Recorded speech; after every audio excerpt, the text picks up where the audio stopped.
Hello. Because it's Giving Tuesday, I feel like I need to give something to my loyal followers. So I'm going to do perhaps a dramatic reading of this post by a Larry called The Mythic Foundation of HS1. And I'm going to read the Kiwi episode. Just as a warning, I need you to know that I haven't looked at this before. So this reading is my first scope at it. So here we go. This is part of my series, The Mythic Foundation of HS1. Because this album tells a story, the interpretation of all the songs is informed by their context within the album as a whole. I strongly recommend reading the post through in order. Fuck that. Rather than skipping around to individual songs. Where's the fun in that? And then it has a link, return to introduction, and then return to master index. Part 7, Kiwi. This song is, in my mind, Harry's biggest magic trick. Mostly because I don't think it's about what everyone thinks it's about. Okay, what does everyone think it's about? I think he said, or someone said, I remember reading somewhere that they said that it was just like a fun song that didn't mean anything. It was supposed to be ridiculous. So I've never tried to like parcel it out. Okay. And that's why, as Harry says, the songs started as a joke. Okay. I guess I should read and then make comments. Whatever. The surface of the lyrics tell a story of a hookup ending in an oopsie pregnancy. Maybe. A lot of people think it's about Babygate. And I'm positive that red herring was intentional. I'm not gonna make it through the whole thing. But the lyrics don't really hold that up. Babygate is not the story it tells. Do tell. And then there's the fact that this seems to be Harry's favorite song. The one he can never sing enough, 3 times at his final concert. The one he belts out with great joy and exuberance, dancing all over the stage like a maniac. It's hard to imagine that this is how he really feels about Louis's most demoralizing stunt. Yeah, so we're falling in, not to apply logic to this bullshit, but we're falling into the trap of a false dichotomy here. Like, it has to be either Babygate or what she's putting forth, and not just literally a joke song. So let's look at the lyrics. First, there's that line. I'm having your baby, it's none of your business. Interesting. It's not actually Harry who says that, it's she. Right, well, Harry can't get pregnant. And what does he really mean by baby here? Does he mean an actual child? What else could baby mean? I don't know. It could be a place. It could be an emotion. We don't know. That part was me. Well, Harry is Sony's baby. Their golden goose. He's also Louis's baby. Is he? So perhaps... I can't, guys. So perhaps Harry is the baby and she is having him. This is amazing. Viewed in that light, this is Louis telling their label,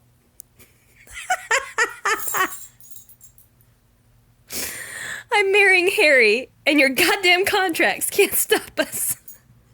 Because for as much as the label controlled the public image of Harry and Louis's relationship, they couldn't actually stop them from holding a private ceremony during their time off. It was none of their business.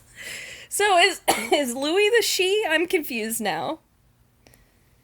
Sony is the she? Louis is the baby? Harry is the baby, Louis? I don't get it. That doesn't make any sense. I'll read that again. Harry is Sony's baby. He's also Louis's baby. So Louis and Sony are the parents of Harry. And she is having Harry. Who is she? She is the girl in the black dress with the cactus. Okay. So yeah, I'm convinced that this song is about their wedding. I'll leave it to your imagination how lollipops dripping on me till my feet are wet fits into this storyline. Smiley face. Okay. To be clear, I don't think they got legally / officially married. But that doesn't mean it doesn't count. Are we in the zombie apocalypse? Like, what the fuck? Harry said it himself. We don't need no piece of paper from the city hall, keeping us tied and true, in brackets, because he didn't actually type that. And then there's the line, I'm gonna pay for this. I can't imagine how much this would have pissed off their label. Their label? Their label? Whose label? There. Is Harry... I was pretty sure that his pronouns are he, him. Whose label? Who's the other person? Harry was their baby. Sony's baby. And they probably tried their hardest to get him away from Louis because he would have been so much easier to control and use without Louis's protection and business acumen. Jesus. Even an unofficial wedding is a pretty clear statement about loyalty, and Harry chose Louis over their label. I give him so much credit for this. So much credit for shit he hasn't done. Sorry. So they would have known when they got married that their label was going to make them pay for it. Their label. Okay. And indeed, over time, we have seen increased stunting and increasingly toxic rumors. Well, Harry waves pride flags around. Okay.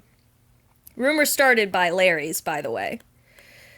Here's another fun line. When she's alone, she goes home to a cactus in a black dress. She's such an actress. I think the cactus, parentheses, open quotation, prick, close quotation, close parentheses, is the beard.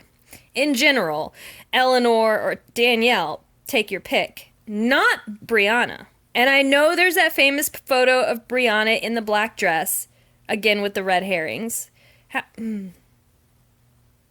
There are a lot of photos of women in black dresses. Like, that's literally a thing.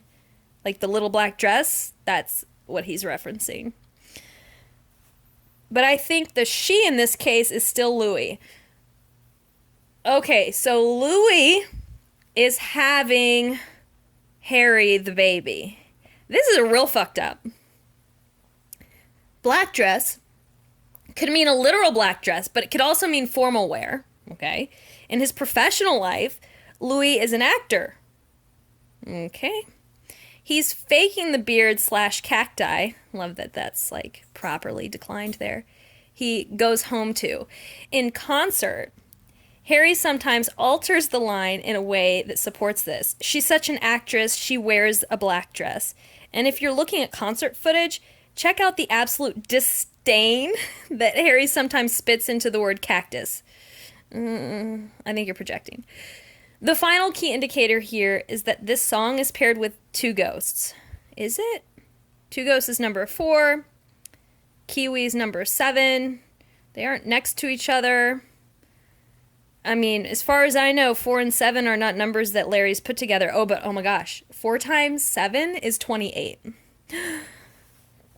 That was a song about a rough period in their relationship, probably due at least in part to their label's interference. This is the resolution of that, where before their label was tearing them apart. Now Harry and Louis rise above that and unite against their label. I'm sure that spiting their label was not the sole or even primary reason they got married. But it does seem to be the way the song is framed. Imagine thinking that this conspiracy theory couple you think exists, imagine thinking it was in any way okay. Oh, sorry. TV started up.